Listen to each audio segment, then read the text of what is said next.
Vocês viram a covardia que a Cazé TV fez com o Neymar? Pra mim, pilhado, chega do assunto Neymar, eu não vou parar de falar. Só que diferentemente, por exemplo, do Messi e do Cristiano Ronaldo, não é o cara focado na carreira, ele é um megastar. Vocês podem achar que o Neymar é melhor que o Mbappé se o Mbappé tem 19 jogos, 19 gols. O Mbappé tem mais gols que o Neymar tem jogos. De mais que jogos. É muito louco. Pô, a gente olha os lances do Neymar em forma e vendo essa Copa do Mundo, não tem ninguém fazendo o que ele fazia, o que ele poderia fazer se estivesse bem fisicamente. Salve, rapaziada! Depois da eliminação vexatória da nossa seleção brasileira para a Noruega, a mídia esportiva apontou alguns culpados e, claro, o Neymar é um deles. Alguns até defenderam sua passagem na seleção, porém outros detonaram o camisa 10, fazendo até piada com o maior artilheiro da seleção brasileira. Não se esqueça de deixar aquele like e se inscrever no canal. Olha só o que eles falaram. Tá viralizando um vídeo que destrói completamente a narrativa vagabunda da imprensa esportiva de tentar culpar o Neymar pela eliminação da seleção brasileira na Copa do Mundo. Mas o vídeo mostra, imagens como essa, do Neymar tentando acelerar o jogo no meio-campo, soltando a bola rápido e aparecendo sozinho para receber. Várias vezes, como nessa jogada aqui, que ele aparece sozinho para ter espaço para armar a jogada e o Vinícius Júnior tenta a jogada individual e erra, originando um contra-ataque. Tem também essa imagem que é a mais gritante, tá? Que é o Casimiro, debaixo da trave. O Neymar se posicionando ali sem goleiro, sem marcação. E o Casimiro, em vez de tocar pro Neymar, que seria o gol do empate da seleção brasileira, ele dá uma bomba pra fora sem nem pensar no que ele estava fazendo. Ele olha pra área. Essa foto mostra bem. Ele olha antes de chutar. E aí, olha onde é que o Neymar tava. E na maioria das vezes, jogadores brasileiros, angustiados ali, afobados, sentindo a pressão, não tocavam a bola, queriam tomar decisão individualista. Então, esse vídeo destrói completamente a narrativa de jornalistas vagabundos de que quando o Neymar entrou, a seleção brasileira perdeu o jogo. Como é que vocês podem achar que o Neymar é melhor que o Mbappé se o Mbappé tem 19 jogos, 19 gols? O Mbappé tem mais gols que o Neymar tem jogos. De mais que jogos. É muito louco. Quando a gente fala em era, a gente pensa em alguma coisa dominante, né? Um império, como era a seleção brasileira na época do Neymar. Isso nunca se converteu nos números nem em Copas do Mundo e nem fora delas. O título mais relevante do Neymar com a seleção brasileira, e aí não é brincadeira, é relevante mesmo, foi a Olimpíada de 2016. O Brasil vem a ser campeão de uma Copa América 3 anos depois no Maracanã, sem a presença do Neymar. E em Copas, craque, os números em si, você até consegue relevar, mas as campanhas coletivas do Brasil são muito ruins e também ele não consegue ser decisivo em nenhuma partida grande. Aí eles falam assim, dá pra pegar pra mim amanhã, Kit Kat? Eu quero os 80 gols que ele fez. Dos 80 gols, ele tem 9 em Copa. 9 em Copa. 71, eu quero ver com quem que ele fez. Eliminatória. Quero ver com quem ele fez. Tem 9 Quero com o ver. Japão. Eu quero ver quantos gols de Venezuela, quantos gols com a Bolívia, quantos gols com o Peru, quantos gols com a seleção pequena. Aí eu quero fazer um parâmetro em relação àquilo que os... Porque ele só chora. Ele é um chorãozinho e agora tá lá jogando golfe. O Neymar fracassou com relação à seleção brasileira, né? Por muito tempo dessa geração ele era o principal esperança aí, era o jogador com mais recurso técnico, mas fracassou. Fracassou porque esse período da Copa do Mundo que ele disputou, e foram 4, ele não conseguiu ser decisivo, ele não conseguiu ser efetivo, ele não conseguiu ser goleador, tem só 9 gols, é pouco. Quando a gente vê que jogadores que fizeram menos Copas aí do que ele, já tem um número, o Mbappé, por exemplo, né? Tá arrebentando. E aí não dá pra ficar falando que, os jogadores em volta que não ajudam. Ele tá na seleção brasileira, né? Quanto que ele ganhou no Santos? Ô, craque, e falando Por favor. em Santos... Não foi o Santos que deu? Foi. Falando em Santos, o Neymar ganhou 10 dias de férias, né, que o Santos deu. O quê? Lembrando que... Não, tá cansado, 10 dias é pouco, pô. É. Ele tá cansado, pô. Ele ganhou 10 dias de férias, ele tem contrato até 31 de dezembro, mas o Santos está esperando ele retornar para poder conversar com ele e com o staff dele para ver se como vai ser o futuro. Apesar dele ter contrato até o final do ano, o futuro é incerto no Santos. O futuro é o Santos cair com ele. O futuro é esse.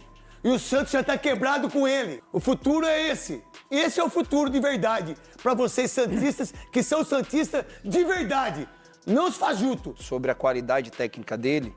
Mas não tem mais, né? Indiscutivelmente que ele foi, dos últimos anos aí, ele foi o único remanescente, quando as pessoas gostam de falar. Só que, em Copa do Mundo, E tudo na vida tem um começo, meio e fim. Chegou a hora. Se a gente não tem jogadores capacitados pra jogar com ele... Que a gente tenha time. Que a gente monte um time. Monte um time. Pra setembro. Carlos Miguel, Hugo. Wesley. Tem um Militão, viu? A gente tava esquecendo do Militão. Militão, pode jogar, Gabriel Magalhães. Léo Pereira. O Murilo. O Ortiz, do Flamengo. Léo Ortiz, que é bom pra caramba. Beraldo.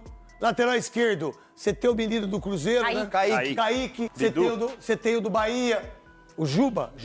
Ele falou que Bidu. Matheus Bidu, por que não? Não, Matheus Bidu não. Por que não? Volante. Calma aí. Volante. Andrés Pereira. Gerson. Danilo. Bruno Guimarães. Danilo. Bidon. Pedro Bidon. Você tá escalando o Corinthians na seleção? Sem esquema, hein? Tem o André. Sem esquema de ganhar No dinheiro. ataque pode ser sem o João esquema. Pedro. Sem esquema de empresário. Sem esquema. É fazer isso aqui sem esquema. Matheus Pereira. Aí você tem Matheus Pereira, aí você tem Pedro. Você tem João Pedro, que Você não tem foi. João Pedro, que não foi. Estevão. Você tem Estevão. Ryan. Você tem Hendrick. Você tem Ryan. Você tem Vinícius Júnior. Vitor Roque. Você tem Vitor Roque. Você tem o Alan do Palmeiras. Caio Jorge. Caio Jorge. Montei 23 jogadores. Mas sem esquema, hein? Sem esquema. Sem esquema de dinheiro, sem esquema de empresário, sem esquema de vagabundo, de desgraçado. E aí eu queria te perguntar especificamente do Neymar, que contribuição você acha que ele deixa pro Brasil? Teve uma história linda com a seleção brasileira, se tornou o maior artilheiro da seleção brasileira. Tem uma história de uma pena realmente ele não ter chegado 100% fisicamente, porque poderia ter sido a diferença que a gente precisava. Pô, a gente olha os lances do Neymar em forma e vendo essa Copa do Mundo, não tem ninguém fazendo o que ele fazia, o que ele poderia fazer se estivesse bem fisicamente. Eu acho que uma pena ele terminar o ciclo dessa maneira, mas é uma história muito linda de seleção brasileira, de amor pela seleção brasileira, e termina esse ciclo de seleção se tornando o maior artilheiro da seleção brasileira em todos os tempos. Pênalti é uma coisa assim absurda a maneira que ele faz. A confiança, a tranquilidade, a personalidade que ele tem para fazer aquilo ali. Eu, durante muitos anos, eu batia olhando para goleiro. E não é fácil. Perdi alguns fazendo isso, mas assim, a maneira que ele faz, ele parece que ele hipnotiza, né, o goleiro, né? Vocês viram a covardia que a Cazé TV fez com o Neymar? As pessoas são muito sujas, cara. Aí dizem pra mim, pilhado, chega do assunto Neymar, eu não vou parar de falar enquanto não pararem de fazer covardia, sujeira, imundice. Neymar foi jogar golfe depois da eliminação. É claro, jogando o Neymar contra a torcida, e qual o problema dele jogar golfe? Qual o problema dele folgar? Todos os jogadores da seleção brasileira foram folgar depois da eliminação na Copa do Mundo. Aí só a do Neymar, que a Cazé TV resolve fazer uma postagenzinha. Golfe depois da eliminação. Na boa, isso aqui é uma palhaçada, cara. Toda essa imprensa, todos esses veículos aí de comunicação, de streaming, e eles fazem sempre essas covardias por causa da ideologia. Eu já falei isso. E eu vou sempre expor. Sabe por quê? Porque eu não preciso de nenhum deles pra nada. Primeiro, que eu não preciso ter rabo preso pra conseguir um emprego, pra ganhar uma miséria, pra ficar ganhando status em canal de streaming. Segundo, que eu não preciso bajular ninguém. Eu vou sempre ser de verdade. Eu gosto de quem é de verdade. A passagem dele com a camisa da seleção brasileira é péssima. Neymar é um dos maiores da história. Jogador genial, fora da curva. Só que diferentemente, por exemplo, do Messi e do Cristiano Ronaldo, não é o cara focado na carreira. Ele é um megastar. Ele está focado em outras coisas além do futebol. O histórico dele dentro da seleção brasileira, os gols, os números dos gols que o Alex trouxe aqui, o artilheiro da seleção brasileira. A seleção brasileira hoje joga muito mais do que jogava na época que o Zico jogava, do que o Pelé jogava, e pela qualidade que tem, obviamente, e muito por merecimento, ele chegou a essa marca. E ponto. Como é que pode um jogador do tamanho do Neymar, da qualidade do Neymar, nunca ter conquistado bola de ouro? Não conquistou muito por culpa dele, por falta de foco. Não é? Teve lesões no meio do caminho, é verdade, mas nunca ele ter uma bola de ouro. Na seleção brasileira, qual foi o título que ele ganhou? Então, ele ficou devendo muito.